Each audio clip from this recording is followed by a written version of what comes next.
Welcome back, everyone, to the Link Together Health podcast. We have Georgia, our co-host, back on here today, and we're going to run through things a little bit differently. Georgia's actually going to take me through one of her mindset sessions and coaching sessions, which I'm a little bit nervous about, apprehensive about, but the work that she's doing with a lot of our clients, the reviews are absolutely amazing. So I kind of actually just want to go through it, an actual session myself, and we thought, why not record it? So, G, how you been? And tell us about the session that I'm about to sit through. I have been great. I have been in a very exciting time of my life, and the growing the coaching space with different clients with different goals has been really exciting, and it's reignited like a research spark as well, different things that I'm curious about. But the session that we're going to go through, typically I work on what's called a rapid results model, which overall is about 8 sessions, and those 8 sessions could be done over an 8 week period. They could be done over a 16-week period, really just dependent on the client and their goals and how quickly they want to achieve those. But the idea is that we start with really clarifying what is the result that we want. We need to align that with your goals. And then we start to move into more of the tangible strategies and actions. So session one is all about, normally for people that I don't know, getting to know them getting comfortable with who I am and how I work, and then figuring out what's the things that you want to achieve, what are the ultimate visions that you have for your life. And this is where I find it really fun, because we get really good at filtering our answers for that. So I like to strip away the filters and then figure out what's the goal and how we're going to ensure your success with that goal. So This sounds incredible. How bloody exciting.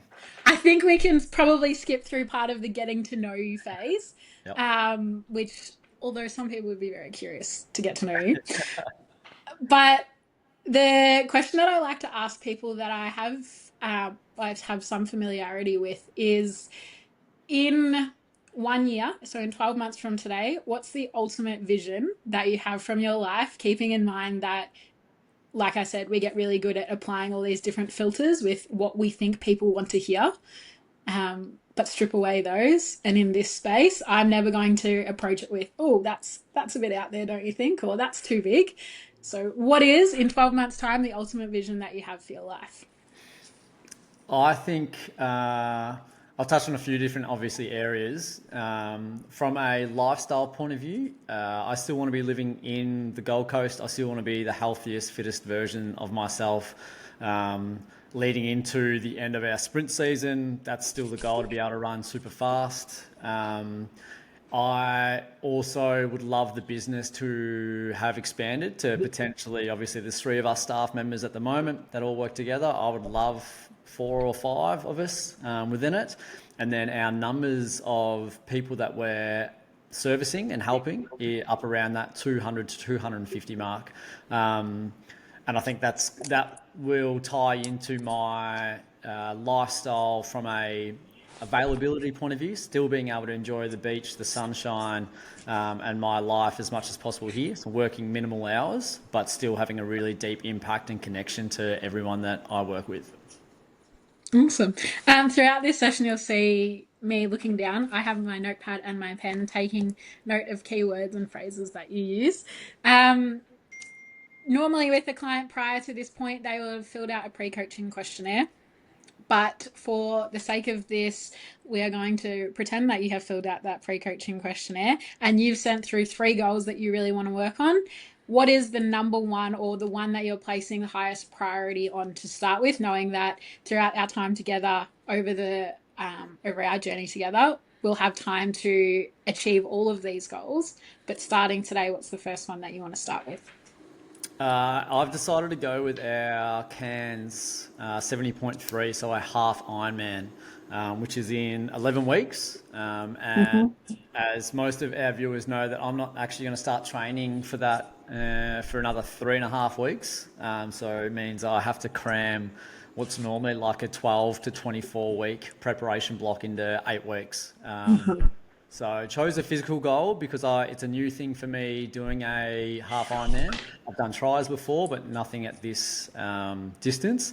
as well as nothing is this extreme going from sprinting, Mm. actually state champs this week and stall in 3 weeks, to then purely endurance in 11 weeks. Awesome. So if we were to then phrase that goal, what is it that you're wanting to achieve with the Cairns Half Ironman? Is it you're wanting to finish certain times? What is it? Yeah, I think sub 6 hours finish time would be fantastic. I would like to think I could achieve that in a minimal block, um, and to finish it with a smile on my face is probably the next one. Mm. That will be quite challenging, I feel. Awesome. So the first coaching technique that we go through is something called the 5 times why. And this is normally where I let people know that it's going to get repetitive, and it is designed to get repetitive at the point that you feel yourself starting to get annoyed with me for asking repetitive questions. That's when we know it's working, because we know as humans, we are so conditioned to giving the response that we think people want to hear. Now, that's built on our experiences in the past, how we've been treated when we've opened up a little bit more. Has that been welcomed? Has that been neglected? So, what we want to do here is start to challenge ourselves, tap into different parts of our brain, and go a little bit deeper with this goal. And once we're really clear on why, then we start to get into making this an identity based goal, and ensuring success that way. But our first coaching technique is called a 5 times why. So, Linc, tell me, why is getting a sub 6 hour half Ironman, Cairns half Ironman, important to you? Why is achieving that goal important to you? I think it will prove to myself. I like to think that I can do anything, especially from a physical aspect, and I think it will prove to myself that I can go from pure speed and power and switch over and complete a exact opposite to that, and an endurance slow event, and yeah, do it well, I think. Perfect. I'm going to go with the first part of that answer, proving to yourself that you can do anything. Why is that important to you? Uh, I think we're going to get real deep here. I think in the past I've had people around me, and not necessarily my inner circle, but definitely my mid circle, potentially put limits on what they think I can do in life. There's a part of me that likes to surpass that, and overreach and overachieve, um, to also demonstrate that they didn't know what they were talking about, and that I am, I suppose, more advanced than what they assumed I was, if that makes sense. So rather than, they probably put me in this little box and characterize myself as this small, of capabilities point of view human, and I like to break out of that box and show them that I'm capable of lots. I love that. There's quite a few things you said in there that normally take people until that question being asked about 5 times that start to uncover some of their values. But you'll probably notice there was some of yours starting to come through there. So, why is it important to you to prove to people that you can do anything, and to show them, or I suppose challenge that box that they've put you in? Uh, Probably it probably comes down to my values. Like, I think I've had from one party in my life, and that's mum, instill that I can do anything, and then it goes against what I think a lot of the Australian culture, tall poppy syndrome is. Whereas, our peers, our colleagues, our people outside who don't really know who someone is, they like to put a roof on someone. And I think I want to be able to break out of that, because I believe that's freedom, and that's what we all as humans should be aiming and striving towards, is pure freedom of being able to do whatever you want to do whenever you want to do it, without the fear of other people judging. And there's probably a key word for you, is that judgment. That's something that it probably stems down from being bullied at primary school, high school, and being able to prove to those people that I am capable. I am, yeah, far exceed what they think I am as a human. Perfect. Now, this is where it starts to get really annoying, and this is where normally I'll see a shift in people's faces. But with all of those things in mind, so you've talked about proving to yourself you can do anything, challenging the box that people have put you in the past, the importance of, I suppose, challenging the judgment and having freedom in your life. Why is completing this sub 6 hour half Ironman important to you? Yeah, you're right. This is frustrating, Jay. How many different ways can I say the same thing Mm. without being super repetitive? You can repeat yourself if you want. Yeah, so yeah, sub 6 hours will prove to anyone who's ever thought that I cannot do something that extreme and bounce between different physical aspects, prove them wrong. Mm. And that will make me feel good because I probably place a lot of how I feel into how I interpret people will feel when I do prove them wrong as well. Awesome. And one final time, taking all of the things that you've shared into consideration, why is completing a sub 6 hour half Ironman important to you? Because it proves that I have freedom over my own will and body and am not and no longer boxed in by anyone. Awesome. I really liked in there where you shared how many different ways can I answer this question? Because in doing that, the things that we repeat, they're things that we value, they're things that we're passionate about. So I'm going to take a leap here, and this is not something I would normally do with clients, but I'm going to take a leap here and say freedom's a value of yours and something that's really important to you in your life. That's come out a lot. And we also then, when we're asking the brain the same question, but we're trying to not give a copy and paste of the previous answer, we're actually going below that. Oh, like I just want to prove that I can do it. And that's the answer that you've given people your whole life for different challenges, different goals. I just want to prove to people I can do it. So when I'm asking you to continue to explain that, number one, what we're doing is we are strengthening that neural pathway of you talking about this goal, why this goal is important to you and wanting to achieve that. But then we're also challenging our language in different things as well. And what we are about to do is an exercise called a values track, because what's really important with our goals is when these goals are something that we can align to our values as a person, our ability to achieve these goals, regardless of what it's going to take, increases dramatically.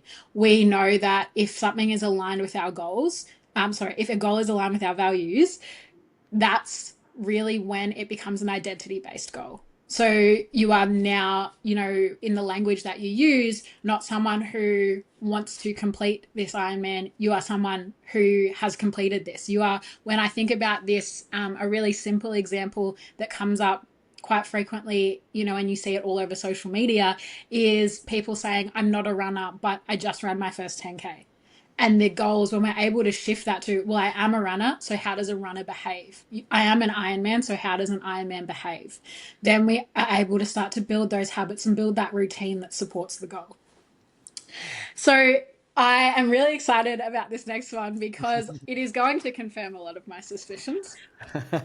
But this activity or this coaching tool is called a values track. And it's oftentimes when we think about our values, we will go through like a list of things and we'll circle the things that we think are our values. The danger with that, whilst it encourages us to think about a broad range of values and consider all options, is sometimes we'll put things down that are values that we wish we had, that we don't demonstrate or we don't currently embody.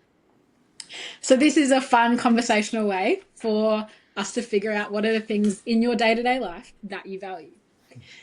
So I am going to ask you a few questions, and for the first part, I just want you to give me 3 words as your answer. Now, these are 3 different things, not necessarily a 3-word sentence. Mm-hmm. Perfect. So In your day-to-day life at the moment, what do you love to talk about? Training, Yep. health, Yep. and growth. Perfect. What do you love to research? Training, Mm-hmm. performance,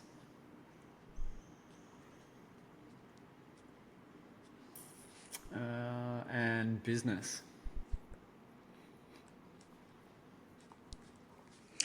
What skills do you like to acquire? Can I say like physical performance skills, like Yep. what's required of me to do things? Um, Communication, Mm-hmm. um, what else? What else? What else?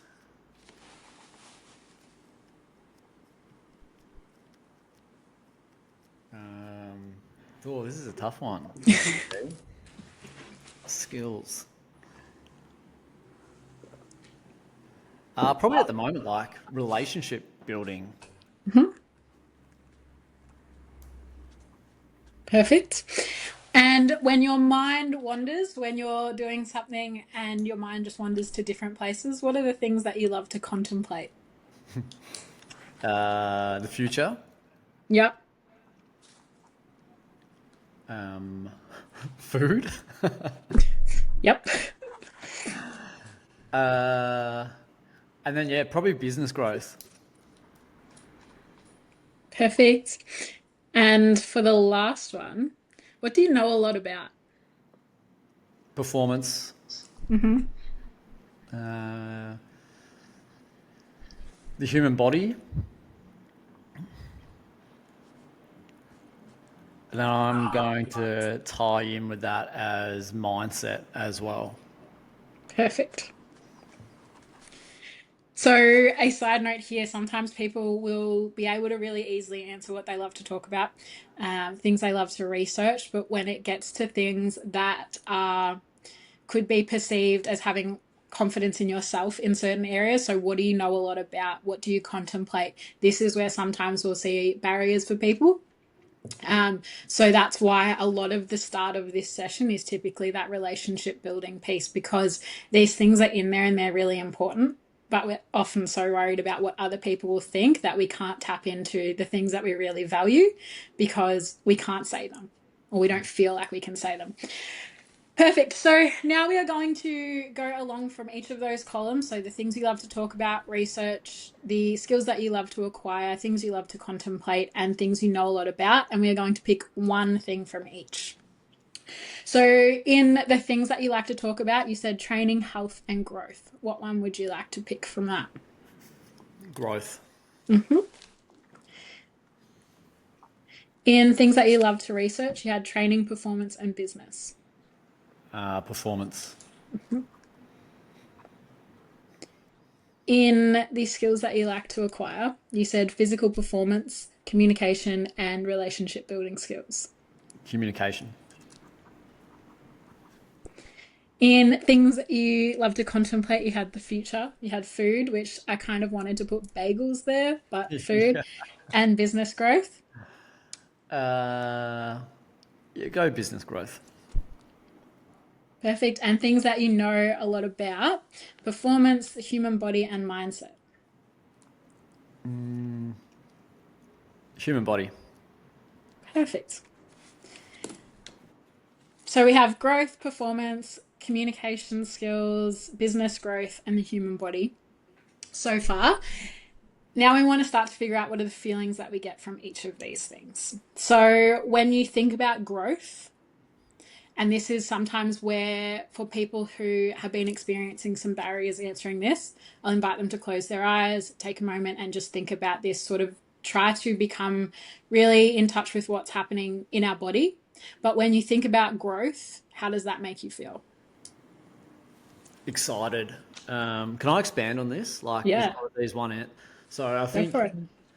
growth is something that I've always wanted to seek in all different areas of life. I do believe that like once we stop growing or stop, and growth also means like learning obviously and improving. And I think once we stop doing that, we just stay stagnant. And there's been periods of my time where I've felt stagnant, and that actually makes me feel sick to think Mm. about those periods of my life where I have sat in that for a long time.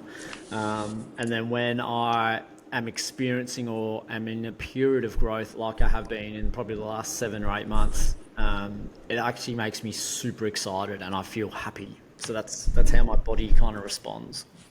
I love that. In expanding, when we expand on some of our answers in there as well, there's things in there that you've shared that are also things that will ensure success. So, ensuring that at any moment throughout the journey, we don't have periods where we stay stagnant. Um, they're things, and these are with a lot of clients, people want like accountability check-ins while they start to build the habit so that they're not experiencing that thing that makes their body feel sick, that makes them feel really disappointed or anxious or upset. Mm. Perfect. And so when you think about performance, and this is what I really like about some of these words as well, is because I might have a different view on what that is, but when you think about performance for you, how does that make you feel? From so there's two different ways I can see performance, and that's from myself and from Mm-hmm. others that I'm working with as well. For myself, it makes me feel, again, it probably ticks the box of continuing along with that freedom and doing things that I want to be doing and ticking goals off. And then from performance from the sense of others, it makes me feel quite emotional and like happy emotional.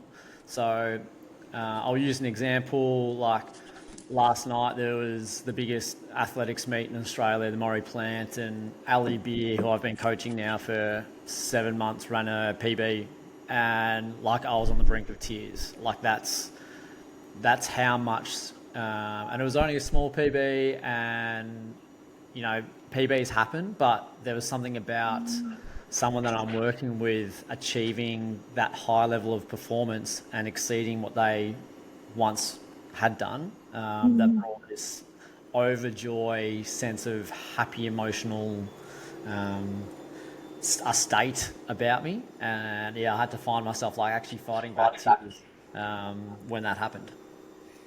That's really cool. Thank you for sharing that. Do you, and I just want to expand on that there.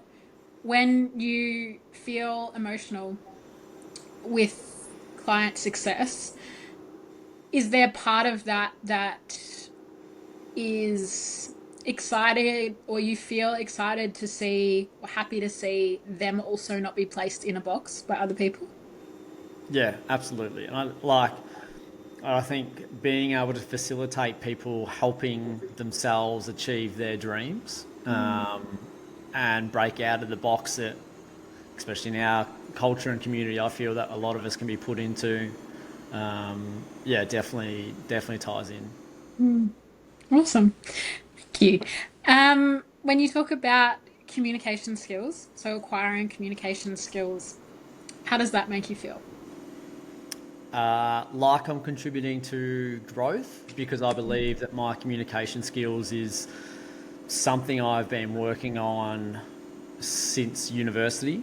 And you know, I'm naturally an introvert. I love, and you can attest to this. I can sit at home and, to be honest, not speak to anyone, and be really content. But I know me working on my communication skills will help me grow in all other aspects of the areas that I want to perform at. Mhm. You know, whether that's actual physical performance or coaching or the business growth, I know that me pursuing them will make me, and the communication aspect of it will make me actually, yeah, improve all of those, which will make me feel good.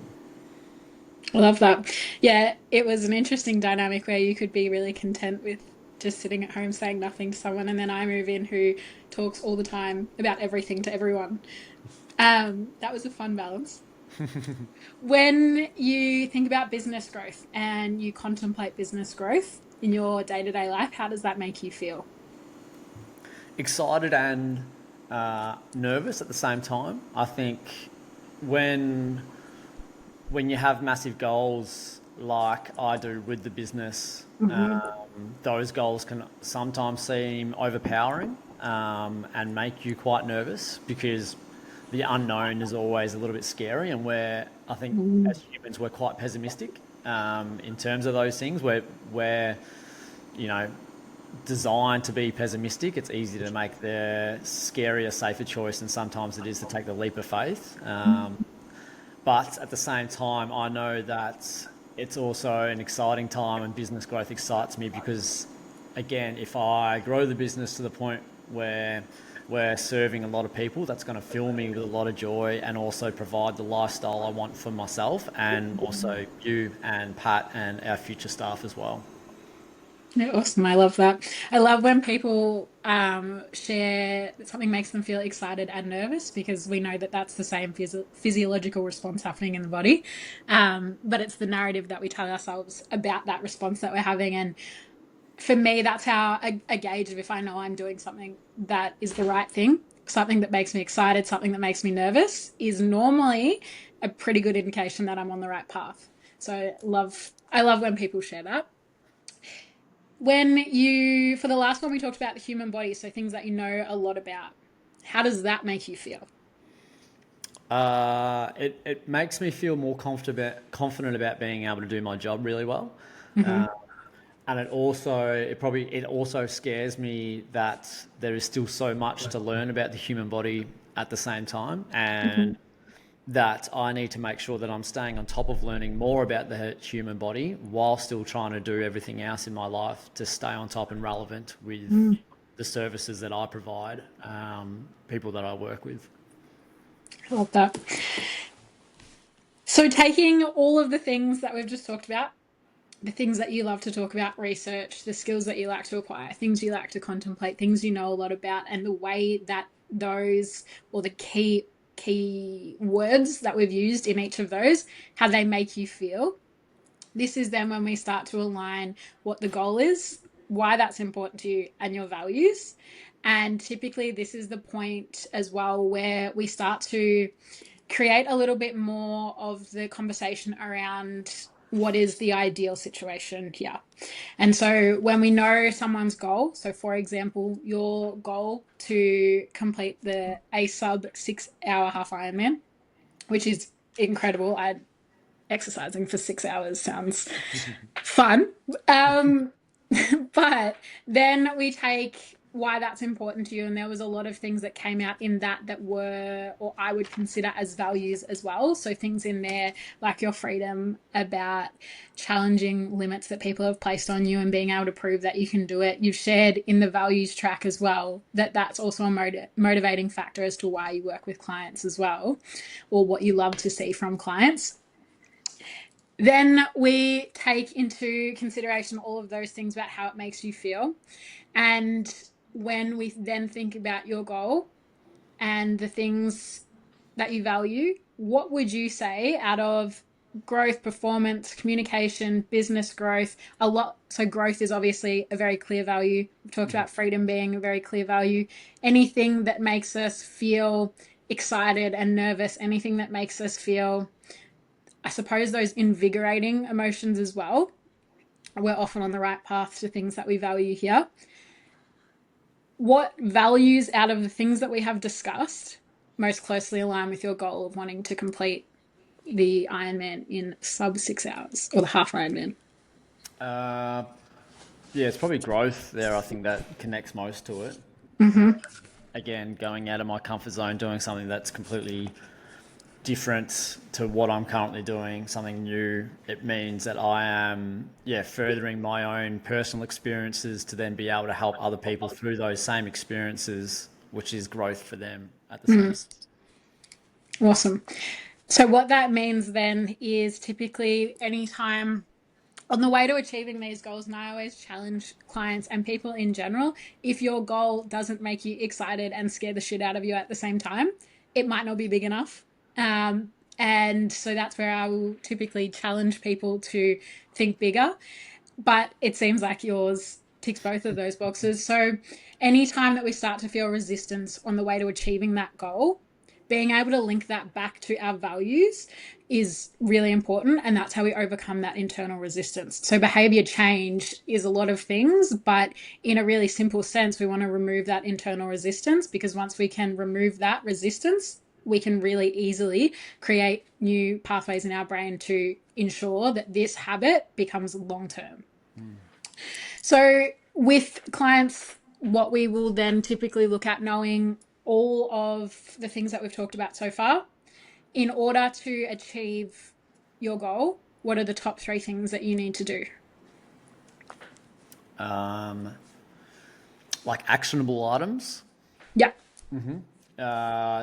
Dedicate enough time to training.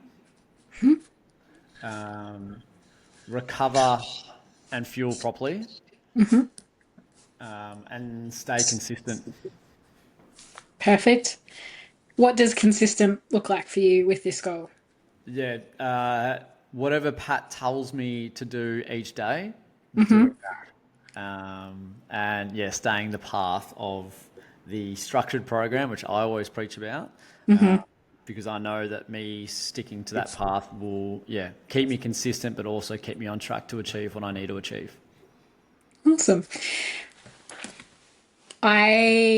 When we work with some people, obviously them wanting to achieve their big goal is a big jump. So when it comes to consistency, I like to ask, what does that look like for you, and create a little bit of a allowance either side. And this is not if I do it one day, that's still me being consistent. It's that small grace period on either side, because often what we find, and what you will know very clearly, is if being consistent looks like 5 days a week or 6 days a week, and someone misses 1 day a week, they throw everything out and you're like, well, I just failed. So what's the point now? Like, I'll wait till next Monday or next month or next Ironman to try this thing again. So consistency is a really important thing, but it's also, if consistent is 5 or 6 sessions a week, if I get 4 done, and I can be really honest with 5 or 6, I understand now the factors that were in my control about not wanting or not getting to those sessions, that's still a successful week. We're not going to throw everything away and start from scratch again, because so many people approach these really big goals with that all or nothing mentality, which for some people works really well. For others can be motivating at the start, and the second we hit a hiccup, chuck it all away. What I will often do now is, these first sessions normally go for about 30 to 45 minutes.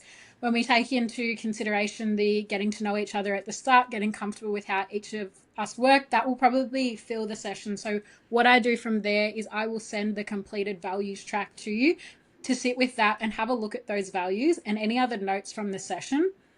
Read over it, see how it sits. Is there anything in there that's not quite sitting right with you? Any of the values that we've discussed, that sometimes in these sessions people will still share something that they think I want to hear as opposed to what's true for them.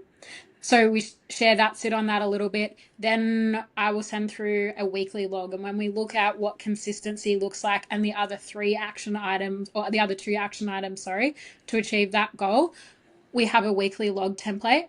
And all I want on that is what happened each day in relation to your goal. Session 2 then is where we go in a bit deeper into creating a really clear, tangible action plan for this goal. Creating, a lot of people in the initial phases, particularly with physical performance goals, or really goals that require a lot of behavior change, they'll want accountability check-ins in the start until we get that behavior to be a habit. And so we'll discover what that looks like. And then we do something called a values link. And that's where we go through the value. That's why I asked you the question before, what of these values most closely links to this goal? And then we do a coaching tool that really clearly creates that link. So anytime you feel any internal resistance, anytime you wake up and I can't be bothered going to a session today, you have that really clear link of how this is a values driven behavior. It's not something external motivating you. It becomes that intrinsic motivation now. And anytime that that person then doesn't do that, I have the option, they have the option, but we know that link and we have the option to be able to draw on that and call upon that in that initial phase of removing resistance. So that's typically session one and an overview of session two. I also, dependent on the goals, will be, for example, if they are physical performance related goals, that they will often be weekly sessions initially until we get that behavior change right. And because what we know about motivation is it can be very fleeting. And so in session one, you can be super motivated, but that time next week, you could be like, my body's getting sore. I don't want to do this anymore. So they'll typically be weekly, a lot of business related goals because we're waiting on factors. We're having conversations, but there are factors a little bit more outside our control. There's more people we bring into the equation. They can work better as fortnightly sessions, but that's when we'll lock in a second session time. And all I want in the interim is read through the notes, fill in the weekly log, send the weekly log back, and we go from there. Amazing, G. I got so much out of that. Just, I know we're doing this to show everyone what it kind of looks like, but I personally got so much out of that, which was, yeah, Great. I knew you were very good, but that was very, very, very good. That was amazing. Thanks. I really love when I did my coaching training, there's traditional coaching, there's dynamic coaching, and I love drawing on pieces of each because I am not someone who I don't relate well to professionals who do everything by the book, and there's not that ability to read what's happening for the person and respond to that. What that looks like in this context is you obviously have thought a lot about your goals. You've got a lot of years of training in the bank. You know what your body is capable of. You know how to challenge it.